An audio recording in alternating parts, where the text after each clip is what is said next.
네, 한국 최고의 통상 전문가인 한덕수 국무총리가 직무에 복귀했습니다. 한 총리는 통상 전쟁에서 국익을 확보하는 데 역량을 쏟아붓겠다고 밝혔죠. 현대차는 신속하게 움직였습니다.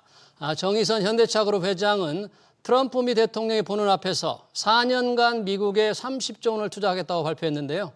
4월 2일로 다가온 상호관세 파장, 정부와 기업의 노력으로 최소화할 수 있을지 토론해보겠습니다. 정만기 한국산업연합포럼 회장, 김태황 명지대 국제통상학과 교수 나오셨습니다. 어서 오십시오. 네, 안녕하세요. 이 상호관세 이제 열흘도 남지 않았습니다. 트럼프 대통령이 계속 경고를 하면서 무역 적자를 많이 보는 국가에 매이겠다고 했는데 오늘 현대차가 대규모 투자 계획을 발표했습니다. 210억 달러, 30조 원인데 정만기 회장님, 현대차의 발빠른 대책, 미국에 어떻게 투자를 하겠다는 것이고 이게 어떤 의미가 있는 거예요? 예, 뭐 뉴스에도 잠깐 소개됐지만 2028년까지 210억 불을 투자를 하겠다고 하면서 루이지애나 제철소에 61억 불 정도. 루이지애나 제철소.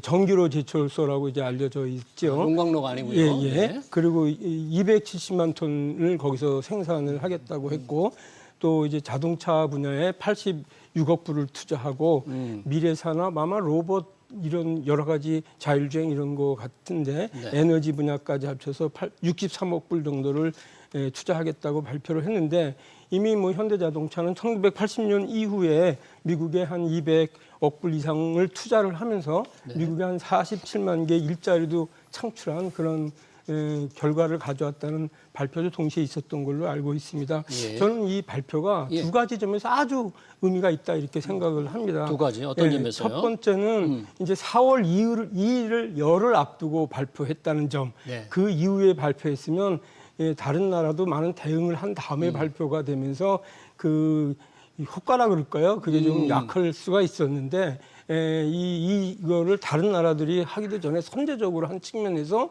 트럼프의 마음을 사는데 상당히 기여하지 않았을까 이런 생각이 들고요. 트럼프 대통령이 흐뭇하게 쳐다보더라고요. 정의선 회장을. 네.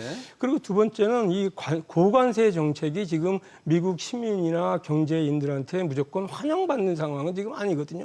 주가도 떨어지고 인플레이션 우려도 지금 나타나고 있고 장기적으로는 경제 성장률도 둔화될 수 있다. 걱정들이 많아서 사실 트럼프도 말은 안 했지만 장기를 봐야 된다 이런 말을 많이 했죠. 이건 중장기 전략이다. 미국의 결국은 제조업을 키우기 위한 전략이라서 잠시 동안은 어려울 수도 있다 이런 얘기를 하고 다니는 상황인데 딱 실적이 지금 현대가 실적을 채워주니까 트럼프 대통령의 공으로 탁 만들어지는 거죠. 트럼프 대통령의 공으로 만들어주면서 이거 봐라 관세를 올리니까 투자가 되지 않느냐라는 실증 사례가 지금 된 거거든요. 이 두 가지 면에서 이왕 할 거라면 아주 적절하게 잘했다.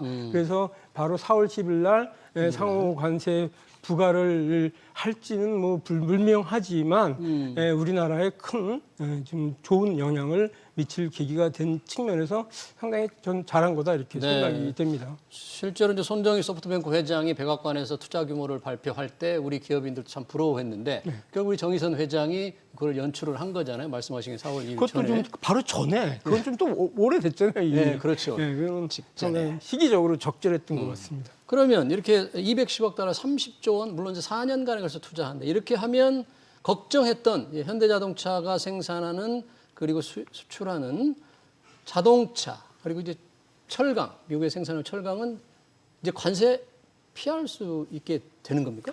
두 가지 측면에서 같이 볼 수 있지 않을까 싶어요. 자동차 생산에는 많은 부품들과 또 기본적으로 철강이 많이 소요가 되지 않습니까? 현대, 기아 자동차 합해서 보면 미국 내에서 생산해서 미국 내에 판매하는 것도 분량이 있고 또 한국에서 생산해서 미국으로 수출하는 분량이 있는데 거의 한 절반 정도 비슷하게 절반 정도 됩니다. 그래서 현대차 그룹에서 부품 그리고 물류, 철강을 미국 내에 생산하겠다는 거는 미국 내에서 공급망을 안정적으로 가져가서 미국 내 생산 체계를 안정화시키는 효과가 있고요. 다른 측면에서는 이제는 또 한국에서 생산되는 것이 미국으로 수출할 때에 같은 그룹 내에서 생산해서 수출하는 거니까 우리가 미국에 이렇게 투자를 했으니까 한국 자동차의 미국 대미 수출에 대한 관세의 압력을 좀 희석시킬 수 있는 아니면 면제받을 수 있는 두 가지의 효과가 있지 않을까 이렇게 제 나름대로 해석이 됩니다. 네. 자, 이렇게 지금 현대차의 투자가 이렇게 신속하게 이루어지는 게 바로 이제 제가 잠깐 얘기했던 4월 2일 상호 관세를 이제 어떻게 예방해보자, 피해보자 또는 최소화하자는 건데 지금 예상되는 상호 관세 미국은 어떻게 이 상호 관세를 매길까요?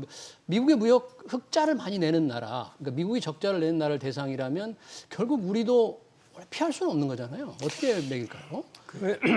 뭐 일단 무역 적자를 많이 보는 국가 중에 네. 멕시코, 중국 뭐 이런 나라가 쭉 있은 다음에 우리나라는 한 8번째 되고 예. 규모도 한 660억 불 정도 되는 걸로 보이더라고요. 그러니까 적은 규모는 아니지만 또 어떻게 보면 그 앞에 국가들에 비해서는 좀 작은 규모죠. 두 번째는 이제 상호 관세라고 하면 그 교역 상대국이 터무니없이 높게 부과하는 관세에 대해서 미국도 상응하는 관세를 부과하겠다 이런 말인데 트럼프가 처음에는 우리나라가 WTO 관세표에 따라서 13.4% 관세, 미국보다 4배 많이 부과한다라고 발표를 했었어요. 네. 그런데 이제 그거는 실효 관세율은 아니었죠. 한국하고 미국하고는 FTA를 지금 체결하는 그렇죠. 상태이기 때문에 우리 산업부 계산에 의하면 0.79% 정도를 미국산에 대해서 지금 관세 부과를 하고 있는데 그동안 산업부 장관을 포함해서 실무 협의를 여러 번 미국하고 하면서 미국 측도 이제 우리나라의 관세가 미국 상품에 대해서 0% 수준에 근접했다는 사실을 인지를 했다고 알려져 있어요. 네. 그래서 그런데다가 지금 오늘 현대차가 저렇게 대규모 투자 계획도 발표를 했고 그리고 또 디테일한 정보들을 좀 살펴보면 우리나라가 미국에 대해서는 최근 4년간 그린필드 투자 1등 국가였었고요. 제일 많이 우리 기업들이 미국의 현지 투자 현지 투자한 거 1등 국가였고 그다음에 쇠고기 같은 거 수입하는 것도 한국이 전 세계 국가 중에서 미국에서 지금 한 210억 불 정도로 제일 많이 수입을 그동안 해왔더라고요. 소고기요? 이런 것들 정보를 미국에 잘 전달을 이미 한국 정부가 잘 팜프렛 같은 걸 만들어서 열심히 홍보도 하고 있고 전달을 하고 있어서 제 희망컨대는 저는 그렇게 우려하지는 않습니다. 사실 크게 관세가 부과될 것 같지는 않은데 또 뭐 어떤 그 저널이나 이런 데서는 10% 20% 얘기도 나오고 그래서 안심할 수는 없지만 오늘 지금 제가 말씀드린 내용하고 오늘 투자한 거 이런 것들을 생각하면 그렇게 우려되지는 않지만 그래도 우리로서는 최악의 상황을 좀 가정을 하고 대응을 해 갈 필요는 있다. 그런 생각이 들고요. 이런 면에서 최근에 정부가 그 바로 최악의 상황을 가정을 하고 여러 가지 시뮬레이션을 짜면서 기업들을 어떻게 피해를 보존할 건가 하고 정책적인 노력을 기울이고 있다고 알고 있는데요. 저는 뭐 좀 그래도 그 낙관적으로 보지만 대응은 해야 된다 이런 게 제 생각입니다. 그러네요. 근데 최악의 상황을 가정하고 대응 방안을 마련해야 된다 말씀해 주셨고요. 관련해서 우리가 좀 빠질 수도 있고 조금 피해가 최소화되길 바라지만 미 재무부 장관이 이 더티 15 지저분한 15개 나라인가요? 15개 정도 되니까 우리가 미국에 내는 무역 흑자 규모로 보면 들어갈 것 같은데 우리나라도 여기에 지금 포함돼 있습니까? 예, 앞서 우리 정 회장님께서 잘 말씀을 하셨듯이 대미 무역 흑자 기준으로 보면 우리나라가 8번째가 되니까 당연히 여기에 포함이 되겠죠. 그렇지만 미국과 교역하는 상대 국가와의 관세 차이를 보면 이를테면 미국의 WTO에서 최혜국 대우를 받는 국가들에 대한 부과하는 관세가 3.3%라면 인도는 훨씬 더 높단 말이죠. 이럴 때에 그 상당한 차등적인 관세를 부과하는 기준으로 본다면 우리는 여기 해당될 수가 없는 거죠. 아, 그렇죠. 한미 FTA FTA에 의해서 국가니까. 거의 뭐 제로 베이스의 관세이기 때문에 따라서 상호 관세에서 우리가 전면적으로 제외되기보다는 또한 반대로 우리나라와 같은 국가를 상호 관세의 개념으로 전면적으로 시행하기에는 미국으로서도 부담이 될 겁니다.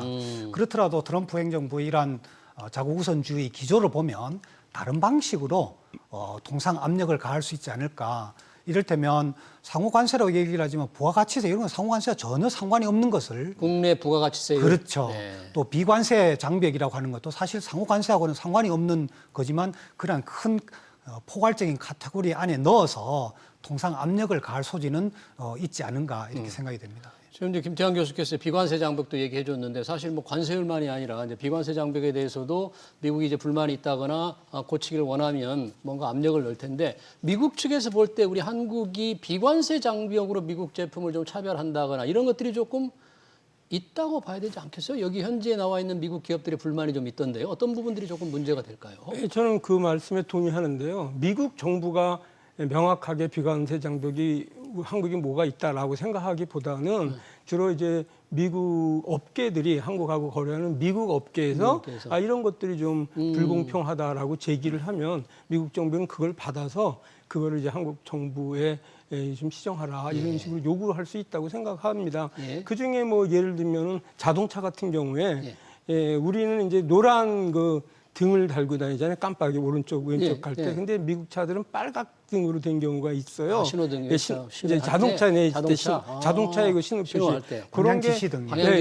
그렇군요. 그런 게 이제 그런 거를 이제 한국에 맞추려면 빨간 등을 노란 등으로 바뀌어야 되는 그런 작은 일들 아니면 이제 최근에 제가 들은 소리로는 중국의 우리 미국의 테슬라나 GM 이런 데가 중국의 공장을 갖고 있는데 원래 자동차를 수출하려면 인증을 받아야 되잖아요. 우리 한국에서 인증을 받아야 되는데 미국하고 한국하고 FTA에 의해서 미국에서 생산한 자동차들은 미국에서 인증받은 거를 한국에서 인증받은 걸로 가름해줘요. 그러니까 미국에서 인증만 받은 수출하는 게 5만 대까지는 별 문제가 없는데 그 범위 내에 지금 다 있거든요.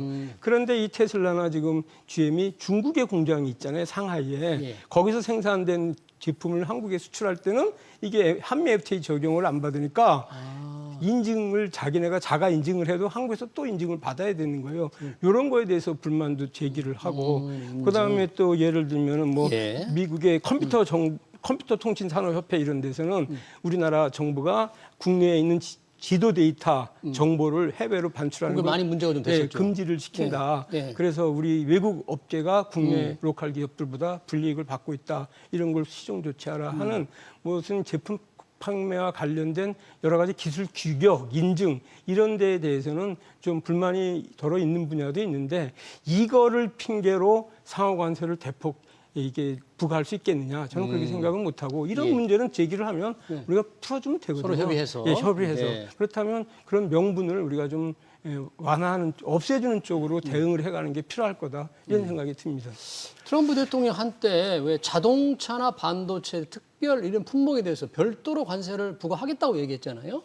근데 상호 관세가 4월 1일 발동이 된다면 자동차나 반도체 이런 품목별 관세는 어떻게 되는 거죠? 이게 별도로 움직이나요? 아니면 미루어지나요? 한쪽에서는 상호 관세의 개념을 적용을 하고 그 상호 관세를 부과하는 방식을 품목별로 하겠다고 하면 그 품목이라는 것은 분류하기에 따라서 다릅니다. 사실은 관세가 부과되는 세부 품목별로 보면 12,000개, 13,000개, 10,000개를 넘어가는 품목들이 있게 되고요.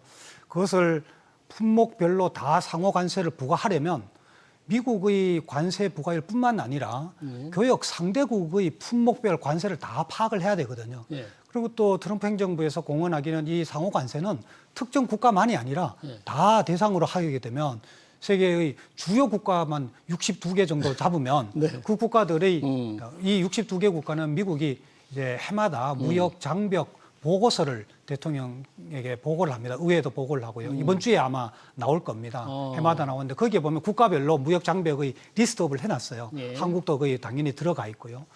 그 국가들만 상대로 하더라도 60여 개 국가들의 그 10,000개 넘는 품목별로 다 관세를 조사를 해서 거기에다가 또 FTA가 있으면 또 따로 하고 이걸 해서 품목별로 부과한다는 것은 매우 어려운 일이고 그래서 그렇게 수사학적으로 공헌은 했지만 실질적으로는 미국이 관심이 있는 그런 민감한 품목 몇 개에 국한시켜서 그렇게 또 몇몇 국가들을 대상으로 주요 국가들 대상으로 부과를 시도를 하지 않을까. 그것조차도 하겠다라고 시도를 하고서 상대국이 협상에 응하게 되면 그 협상을 통해서 미국의 이익을 증대시키려고 하지 않을까 이렇게 추론이 됩니다.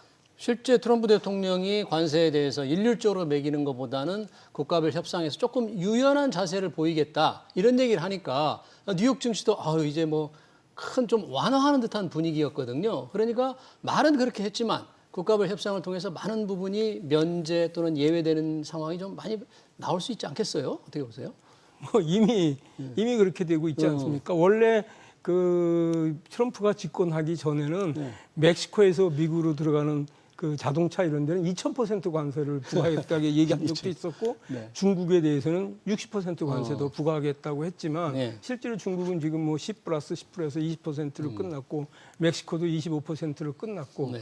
또 뭐 철강 오늘 얘기를 했지만 25%는 아주 불변의 고정적인 관세율로 저희는 생각을 했는데 오늘 정의선 회장께서 발표를 하니까 한국에 대해서는 철강 뭐 관세 안 내겠다. 네. 그게 뭐 이제 우리가 수출하는 품목에 대해서 그런 건지 생산을 거기서 하니까 할 필요가 없기 때문에 관세 부과가 없다라고 얘기를 한 건지 의미는 불명확하지만 하여튼 긍정적으로 바뀐 건 맞거든요. 그래서 트럼프가 저렇게 처음부터 관세 그 고국 유례 관세 부과하겠다고 내세운 게 자체가 협상 전략의 일환이라고 보는 그런 분석도 많아서 저는 충분히 개별 협상에 그 여지가 많다 이렇게 생각을 합니다. 근데 그런 개별 협상 차원에서 오늘 현대차가 상당히 신속하게 움직였습니다. 투자 계획을 내놨는데 뭐 기업 차원에서 대응도 있지만 우리 정부도 조금 뭔가 이런 관세를 최소화할 수 있는 대책을 내놔야 될 텐데 우리도 뭐 선물 또는 뭐 당근 뭐 제시해야만 할 거 아니겠습니까? 기업들이 투자를 늘리는 것 외에도 혹시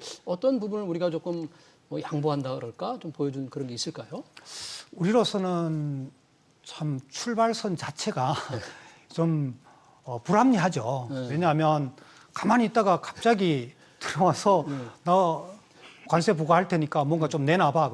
선물을 강요당한 측면이잖아요. 그럼 선물은 주고받아야 되는데 그럼 우리는 좋습니다. 우리는 그러면 투자도 하고 무역 흑자도 좀 줄이는 선물을 줄 테니까 미국 당신은 우리에게 무슨 선물을 줄래요? 라고 말할 수 있는 분위기가 아니지 않습니까? 그렇죠. 그러다 보니 우리 중에 이렇게 단내림 효과라고 앵커링 이펙트라고 은연중에 그것이 사실이든 아니든 하고 상관없이 그런 얘기들을 함으로 인해서 그것이 출발점이 되도록 이미 주어진 조건처럼 이렇게 받아들여지게 되는 거죠. 그래서 우리가 기본적으로 우리가 왜 미국에 선물을 해야 되지? 라는 궁금증은 이미 싹 사라지고 뭘 선물해야 될까? 좋은 선물을 줘야 될 텐데 이 고민을 하고 있단 말이죠. 그럼에도 불구하고 우리가 미국과의 관계 또 미국으로부터 우리가 무역 흑자를 많이 얻고 있는 점을 고려를 하면 첫째로는 대미 무역 흑자를 좀 축소할 수 있는 그러니까 미국으로부터 수입을 할 수 있는 부문들은 좀 느리자. 이를테면 에너지 부문이라든지 또 원자재 부문이라든지 이런 부분은 좀 느려서 수입을 좀 느려서 우리 수출을 줄일 수는 없으니까요. 대미 흑자를 좀 축소하는 부분이 있고 농축산물 부분에 미국이 틀림없이 30개월 이상 되는 소고기 수입에 대한 압력을 가할 겁니다. 이거는 지금은 이제 금지되어 있는데 일본이나 대만 같은 경우에는 그게 지금 다 열려져 있고 제한이 없죠, 거기는. 예, 제한이 없는 게서 아마 요구를 할 텐데 이런 부분도 우리는 당장 우리 열겠다 이런 것보다도 그러면 우리 국민들의 건강권이 중요하니까 국민들이 또 혹 자칫하면은 미국에 대한 반미 감정이 있을 수도 있다. 그러면 역효과다. 그리고 30개월 미만의 소고기만 하더라도 우리나라가 지금 세계 전체에서 수입하는 소고기에 미국으로부터 수입하는 소고기가 지난해 봐라 58%다. 우리가 제일 많이 수입하니까. 네, 우리나라의 전체 수입 소고기 중에서요. 그러니까 호주로부터 한 40% 정도 되고요.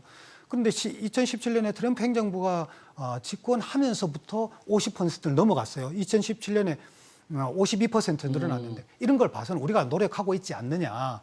그럼에도 불구하고 농축산물 부분에 우리 농업 개방도가 좀 낮습니다. 우리 생산 농산물이 무관세 비율이 6%가 안 돼요. 과일 같은 게 지금 수입이 잘 안 되죠. 금지된 건 아닌데 SBS의 위생 검역 조치를 해서 하나도 지금 수입이 안 되고 있습니다. 그런 부분들을 미국에서 좀 요구를 할 텐데 이참에 우리가 농축산물 부분에도 좀 과학적인 검증을 통해서 우리 국민들이 건강을 유지한다는 전제하에서 엄밀한 검증을 통해서 개방할 거는 개방하자라고 좀 이렇게 제스처를 보이는 것이 좋지 않을까 이렇게 생각이 됩니다. 어쩔 수 없이 우리도 뭔가를 이제 선물을 줘야 될 수밖에 없다. 선물 중에 하나가 투자잖아요. 우리가 많이 투자하는 수입을 확대해 주는 거 완전히 공감하고 또 하나는 우리가 미국 내 투자를 해서 제조업을 좀 활성화시켜 주는 거. 이번에 현대자동차가 한 게 전형적인 건데 그걸 원하는 거를 참 시기적으로 잘해서 도움을 받지 않을까 이렇게 생각하는 거죠. 그리고 관련해서 아까 이제 에너지 수입도 늘리면 좋겠다 그랬는데 마침 알래스카 LNG 사업 주도하는 알래스카 주지사가 지금 한국에 왔습니다. 이게 알래스카 LNG 개발을 지금 트럼프 대통령이 굉장히 관심을 가지고 있는데 뭔가 지금 여기 적극적으로 참여해달라는 요청이 지금 있는 거잖아요. 이 프로젝트 상당히 쉽지 않은 프로젝트인데 돈도 많이 들 테고 환경도 어려운데 우리 어떻게 해야 될까요? 이 부분을. 뭐 알려진 대로 이 사업은 한 64조 원 규모의 사업으로서 알래스카 북부 가스전에서 LNG를 생산해서 한 1,300km 정도 길이를 가스관으로 통해서 이제 수송한 다음에 그거를 액화시켜 갖고 수출을 하겠다 이런 프로그램이잖아요. 그런데 여기에 뭐 트럼프도 공들이고 있어서 분명히 우리가 참여를 적극적으로 하면 도움은 줄 건데 말씀하신 것처럼 이게 좀 만만한 프로젝트가 아닌 게 알래스카 땅은 아주 얼어붙어 갖고 공사가 어렵고 거기다가 2020년 이후에 LNG 가스전 개발 비용이 30% 이상 증가됐다는 거고 거기에 이미 투자를 하고 사업을 하던 엑슨모빌이나 브리티시 페트롤리움, BP 이런 민간 기업들이 2016년 이후에 다 철수를 해버렸고 남은 기업이라는 것은 알래스카 주정부가 갖고 있는 그냥 기업 하나 정도 남아 있기 때문에 저는 이런 거는 조금 좀 상업적 판단이 우선돼야 되지 않느냐. 기업들의 판단. 기업들의 판단.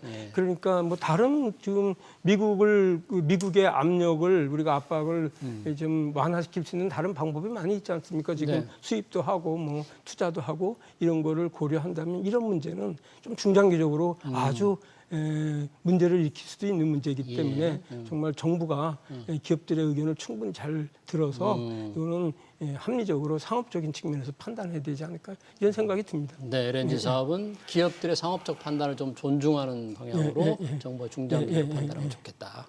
이 트럼프 대통령 상하 관세 통상하니까 얼마 전에 민감 국가의 파동이 있었어요. 민감 국가 상당히 용어도 어려운데 갑작스럽게 이게 나오는 바람에 우리나라 뭐 외교력이 없는 거냐 이게 정말 뭐 심각한 거냐 논란이 있었는데 이제 정부가 에너지부가 미 에너지부가 지정했는데 3등급에 해당된다.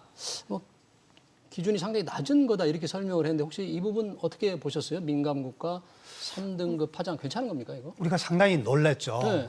미국에 대해서 민감 국가로 지정되면은 이거는 국가적 차원에서 워칭 대상이 되는 게 아닌가라고 놀랐었는데 거기에다가 또 하필이면 우리 국내의 그런 탄핵 이슈와 맞물려져서 또 한편으로는 또 유럽과 우크라이나 전쟁으로 인해서 핵무장론이 또 등장하기도 하고요. 이러다 보니까 상당히 걱정을 많이 했었는데 미국 국무부라든지 국토안보부라든지 에너지부조차도 부 전체 차원에서 이루어진 조치가 아니고 그 에너지부 산하에 있는 한 연구소에서 이루어져 있는 그것도 그 리스트업하는 것이 대외비로 이루어져 있는 거라서 생각해서도 우려했던 것보다는 사실 찻잔 속에 태풍처럼 이렇게 여겨지는 것 같습니다.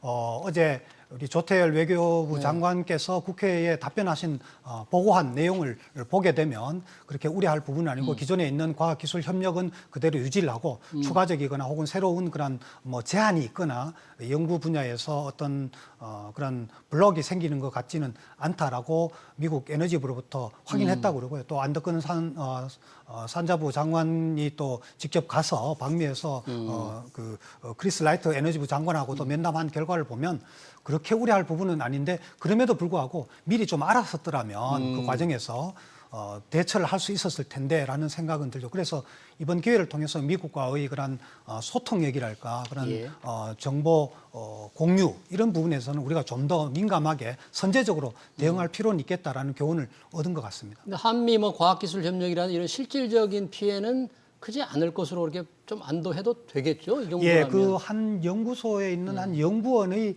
어떤 정보를 가지고서 좀 본인의 노트북에 담아서 이렇게 옮기는 것 때문에 그랬다고 하는데 그거는 어떻게 보면 뭐 그런 그 개별 사소한 일로 여겨질 수 있는데 그럼에도 불구하고 그 정보가 어떤 건지 우리가 알 수가 없지만 만약에 그것이 정말 국가 안보에 민감한 정보라면 그는 좀 우려할 만한 부분이겠죠. 그래서 앞으로 그런 부분에 대해서는 좀 유의를 해야 될 필요는 있다고 보여집니다. 회장님, 저는 실제 아까 잠깐 언급을 해주셨는데 이 정도 사안으로 드러나기 직전에 잘 진실을 알 수 없는 상태에서 이게 정치 공방으로 갔잖아요. 야당에서는 이게 이제 그동안의 여당의 대통령 행정의 핵무장론 때문이다. 또 여당은 야당이 줄탄핵을 했기 때문에 이런 결과가 나왔다. 사실 좀 얼토당토 않는 주장으로 아주 시끄럽게 했는데 이런 정치권의 행태를 좀 어떻게 우리 국민들이 좀 생각하고 계십니까?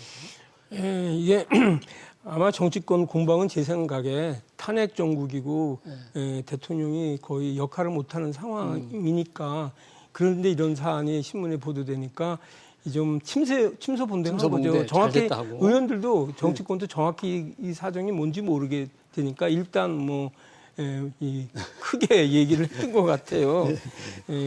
그렇지만은 뭐 말씀하신 것처럼 민간 국가 리스트라는 거는 미국 에너지부의 연구소 17개 연구소에 출입할 때 신원 조사 같은 걸 좀 철저하게 한다.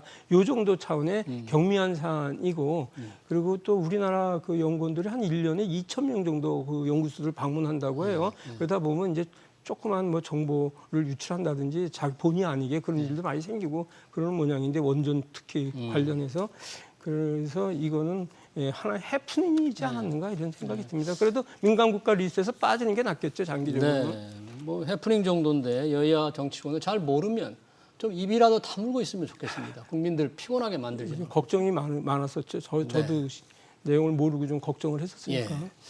마지막으로 사실 이 관세 전쟁이 우리나라가 지금 긴장하고 있지만 미국으로서는 뭐 중국이라든지 유럽 연합을 가장 핵심 타겟으로 했었는데 교수님 그쪽과는 그렇게 어떻게 좀 심각한 상황은 아닌 것 같아요. 중국과 어떻게 보면. 이번 트럼프 2기 행정부에서 보복 관세 또는 관세 전쟁을 벌이는데 제 개인적인 아주 궁금한 점이 바로 이 점입니다. 미국이 중국에 겨냥하는 그 화살이 가장 굵어야 되고 가장 뾰족해야 될 텐데 중국에 대해서는 지금 25% 뭐 60%까지 올리겠다는 그것 외에는 지금 액션을 안 취하고 있어요. 오히려 동맹 국가들에 대해서 취하고 있는데 이걸 어떻게 봐야 될 건가라는 부분입니다. 이게 동맹 국가들에 대한 것이 목적이 아니라 그 중국의 제재에 대한 목적이 이제 서서히 드러나게 될 터인데요. 중국과 EU에 대해서 이렇게 겨냥을 하는 것은 결국은 그 자체의 목적보다는 오히려 협상에서 이끌어내기 위한 부분이 아닐까. 특히 이제 EU에 대해서 그렇습니다. 미국이 EU와의 그런 관세 전쟁을 벌여서 서로가 그렇게 윈윈이 되기보다는 루즈루즈 될 가능성이 매우 높기 때문에 그렇고요. 중국에 대해서는 생각했었던 것보다 예상했던 것보다 중국의 기술력이 지금 크게 발전했었다는 것이 드러나고 있습니다. 그러다 보니까 AI를 중심으로 해서도 그러다 보니까 이제까지의 그런 일률적인 그런 제재가 효과가 어떻게 된 건지 하고 미국이 지금 상당히 좀 당황하는 모습이 아닐까. 그래서 전 좀 결이 다른 차원에서의 중국 제재를 준비하고 있고 또 그렇게 나아가지 않을까 이런 생각이 듭니다. 단순히 관세만으로서는 하기는 어려울 것 같고요. 이걸 봐서 어제 오늘 사이에 나왔는 베네수엘라 석유나 가스를 수입하는 국가는 뭐 관세를 25% 부과하겠다라는 것도 보면 우회적으로 중국과의 거래 이런 부분들도 참 차단하겠다는 그런 액션으로 보여집니다. 저는 뭐 그런 그 말씀도 맞지만 미국이 지금 재정 적자가 1조 8천억 불에 이르고 그리고 정부 부채가 GDP 대비 비율이 98%예요. 우리나라 47%고 2000년대 말에 가면 535%로 증가한다고 지금 우려들을 하고 있어서 미국이 서스테이너블하지 않다. 그런 인식이 의회나 정부에 공유되고 있고요. 두 번째는 뭐 무역 적자는 1조 불을 넘어선 지가 벌써 4, 5년 됐고 7,500불, 1조 불 이렇게 지금 막 넘은 상황에서 중국만 타겟으로 해서 이 재정 적자나 무역 적자 문제를 해결할 수 있을까? 이거는 정말 미국에 대해서 보편적으로 흑자를 많이 내는 국가에 전방위적으로 대응할 수밖에 없겠다. 이런 인식이 저는 작용한 것으로 봅니다. 그 와중에 중국은 또 타겟팅이 되긴 하겠지만 미국의 그 적자 문제, 양대 적자 문제가 자리 잡고 있다. 이런 말씀을 드리고 싶네요. 네, 잘 들었습니다. 4, 5일 예정된 상호관세 그리고 현대차의 관세 회피 전략 토론 여기서 마치겠습니다. 지금까지 정만기 한국산업연합포럼 부회장 김태왕 명지대 국제통상학과 교수였습니다. 고맙습니다. 네, 수고하셨습니다.